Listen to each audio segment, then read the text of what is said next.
학창시절 남학생들 사이에서 인기 있는 예쁜 여학생이 있었습니다. 그런데 어느 날 그 여학생에 대한 안 좋은 소문이 퍼졌습니다. 그 여학생은 그 일로 병원에 다닐 정도로 마음의 상처를 입었는데 나중에 알고 보니 그녀를 시기하는 다른 여학생이 퍼뜨린 거짓 소문이었습니다. 자신의 재능을 과시하지 마라. 자기 재능을 세상 사람들에게 크게 과시하는 것처럼 어리석은 사람은 없다. 남의 재능을 보면 대다수의 사람들은 칭찬과 격려를 하는 것 같지만 속으로는 시기와 질투심에 사로잡힌다. 특히 똑같은 일로 경쟁 관계에 있는 사람들로부터는 증오나 원한을 사게 된다.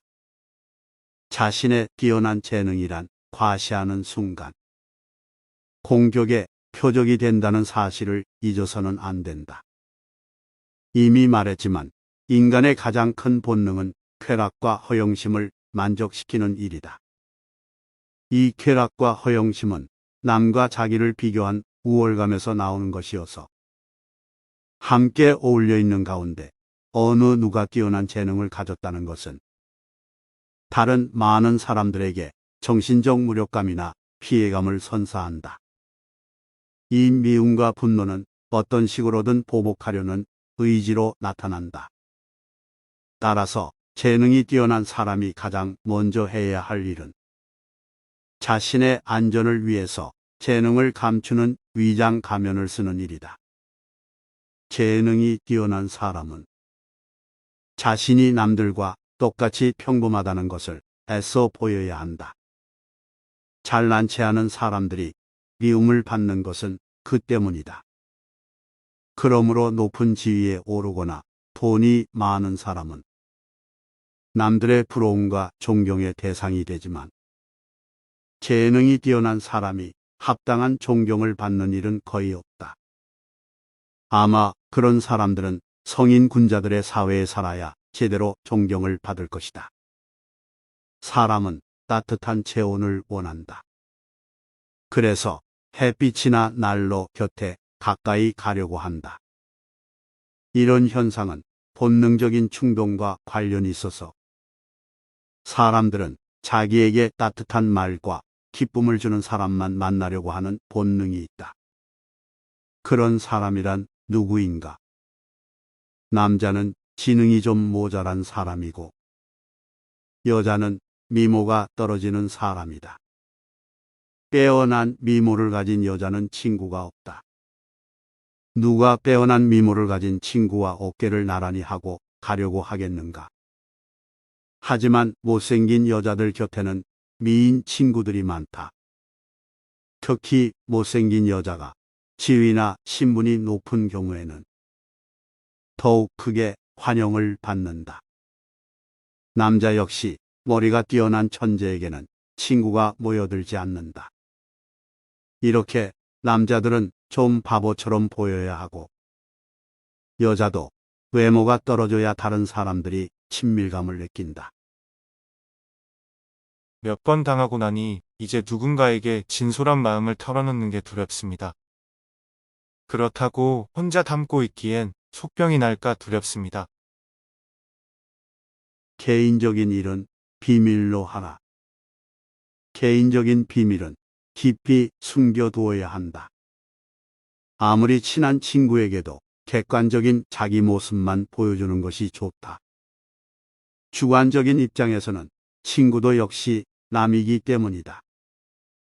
만일 우리가 친한 친구라고 해서 모든 비밀을 말해버리면 나중에 뜻하지 않은 피해를 받을 우려가 있다. 옛부터 과묵함을 처세술의 근본으로 삼은 것은 그 때문이다.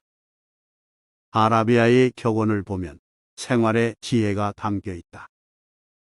적에게 알려서 안 될 일은 친구에게도 알리지 말라. 비밀을 지키면 비밀의 주인이 되지만 비밀을 고백하면 비밀의 노예가 된다. 그리고 평화의 열매는 침묵의 나무에서 열리는 법이다. 믿었던 친구에게 배신감을 느낄 때가 있습니다. 이럴 때는 우정이 다 무슨 소용인가 싶습니다. 자신이 겪고 있는 슬픔에 대해 말하지 마라. 진정한 우정이라는 것이 옛 얘기에 나오는 큰 바다뱀의 전설처럼 실제로 있는 것인지 그저 상상인지 나는 잘 구별할 수가 없다. 어떤 사람들은 자기 목숨을 내줄 만큼 포기하고 깊은 우정을 나누었으며 지금도 그런 우정을 갖고 있다고 장담하기도 한다. 이런 각박한 세상에서 그런 친구를 둔 사람은 아주 다행이다. 그러나 만일 내가 가장 친하다고 믿고 있는 어느 친구가 내가 없는 자리에서 다른 사람들과 나에 관해 은밀히 한 말들을 듣는다면 아마 나는 그 친구와 얼굴을 마주 대하지 못할 것이다. 그 말은 내가 허물없는 우정이라고 믿고 있는 친구도 참기 어려운 비난과 모욕적인 말을 나에 관해서 나눴다는 것이다. 물론 그는 이런 말은 비밀이다라는 전제를 반드시 붙인다. 친구의 진실한 우정을 시험해 보려면 우리가 최근에 겪고 있는 불행을 하소연하는 것이 가장 좋은 방법이 될 수가 있다. 물론 친구에게 절실한 도움을 요청해야 한다. 예를 들어 파산을 앞두고 있으니 돈을 빌려달라거나 아니면 힘든 일을 대신해서 해달라고 제의할 때 바로 그 순간 친구의 표정을 잘 살펴보아야 한다. 그때 친구가 진실로 동정과 연민의 모습을 보이거나 냉담한 태도로 돌변하거나 관계없이 이미 그 친구의 가슴 깊은 곳에서는 이 유명한 프랑스의 작가 드라 로슈푸코가 한 말이 입증될 것이다. 우리는 가장 친한 친구의 불행에 의해 고소한 기쁨도 함께 느낀다. 우리를 기쁘게 하는 일 중에 하나는 최근에 겪고 있는 친구의 불행과 슬픔에 관해 듣는 일이다. 이것이 인간이 지닌 특성이자 본성의 하나이다. 경쟁 상대의 이웃 국가가 큰 재난이나 손해를 당했을 경우에 겉으로는 위로를 보내면서도 속으로는 고소한 느낌을 갖는 그런 감정이 개인 간, 친구 사이에도 분명히 존재하고 있는 것이다. 반대로 친구가 어마어마한 성공을 거두면 함께 기뻐하기보다 마음 한구석에 야릇한 시기심과 부러움이 싹트는 그 심리가 바로 우정의 뒷면이라. 오랫동안 사귀던 친구의 발걸음이 뜸해지면 우정도 멀어진다. 눈에서 멀어지면 마음도 멀어지면서 우정은 점차 추상적인 관념이 되어간다. 이어서 둘 사이에는 중심도 사라진다. 그 상황에서 친구는 서로 우정의 성실함을 내세운다. 그러나 참으로 성실한 것은 친구가 아니라 오히려 적이다. 누군가 당신의 친구가 되었다면 당신에게는 그가 어려운 상황에 처했을 때 손을 내미는 또 하나의 청구서가 추가된 셈이다. 살다 보면 정말 무식하고 무례한 사람을 만날 때가 있습니다. 이럴 때는 충고를 해줄까 싶다가도 멈칫하게 됩니다. 상대의 생각이나 의견에 반박하지 마라. 남의 생각이나 의견은 반박해서는 안 된다. 남을 불합리한 생각과 허망에서 벗어나게 하려는 것은 비록 구약 성서에 나오는 인물처럼 969세까지 살아도 그 목적을 달성할 수 없을 것이다. 또한 남과 얘기할 때는 아무리 호의적으로 말한다 해도 상대방의 잘못을 비난해서는 안 된다.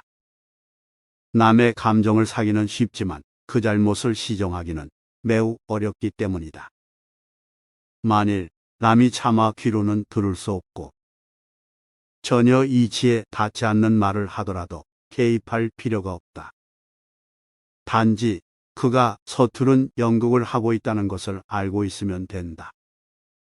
이 세상에서 진리나 교훈을 전하는 사람이 자기의 임무를 완수했다면 그것은 행운에 속하지만 대부분의 사람들은 그 과정에서 오해와 푸대접을 받거나 아니면 저항과 학대에 시달릴 수밖에 없다. 그러므로 자신의 의견을 남에게 납득시키려면 열을 올리지 말고 끝까지 진실하고 냉정하게 설득을 해야 한다.